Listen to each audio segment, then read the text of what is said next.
ఈ రోజు కార్యక్రమాన్ని ఉద్దేశించి లాస్ట్ ఓట్ ఆఫ్ థ్యాంక్స్ చెప్పాలని హెడ్ మాస్టర్ గారిని కోరుకుంటున్నాం.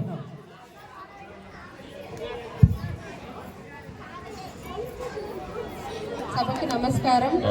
ఈరోజు మన పాఠశాలలో స్వాతంత్ర దినోత్సవ వేడుకలు ఎంతో ఘనంగా జరుపుకున్నాము. అయితే ఇప్పటి వరకు కూడా చాలా సందడిగా హడావిడిగా మరి వేదిక మీద కూర్చున్న తర్వాత మన పాఠశాల ప్రాంగణంలో కూర్చున్నటువంటి అందరికీ, చిన్నారులకి మరియు పెద్దలకి అందరికీ కూడా స్వాతంత్ర దినోత్సవ శుభాకాంక్షలు మరియు మా ఆహ్వానాన్ని మన్నించి వచ్చినందుకు ధన్యవాదాలు తెలియజేస్తున్నాము. అయితే ఇక్కడ మనం ఇప్పటిదాకా మా పిల్లల డ్యాన్స్లు ఎక్కువ ఉన్నాయండి. మీరు చూశారు, ఆనందించారు కదా. మా పిల్లలు ఎలా పెరుగుతారంటే మీకు అర్థం కావట్లేదు. చాలా స్వేచ్ఛగా ఉంటారు, అన్ని విషయాల్లో కూడా చాలా బాగుంటారు.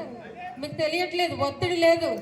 వాళ్ళని మేము ఏ పనిష్మెంట్లు ఇవ్వము, ఫ్రీగా. మేము కూడా అలాగే చదువుకున్నాం కాబట్టి ఇక్కడ మా పిల్లలు ఇక్కడికి వచ్చామంటే వీళ్ళు మా పిల్లలే. మా పిల్లలు ఏం చేస్తున్నారో ఇప్పటికీ తెలియదు కాబట్టి మేము అలా చూసుకుంటాము.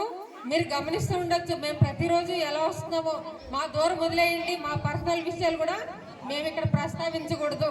మా ఉద్యోగం ఇది, మేము ఫ్రీగా చెప్పట్లేదు. మేము కూడా జీతం తీసుకుంటున్నాం కాబట్టి మీ పిల్లలు మా పిల్లలకి మేమేం చేయాలి, తగిన న్యాయం చేయాలనే మాకు చాలా ఉంటుంది.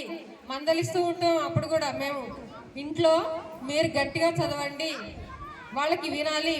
అందరూ చదువుకున్న పేరెంట్స్ ఉంటారు. నేను పేరెంట్స్ మీటింగ్ పెట్టినప్పుడు ఎంతమంది వస్తారండి? ఆ ప్రైమరీకి వచ్చిన ఆ 4-5 ఇక్కడికి వస్తారు.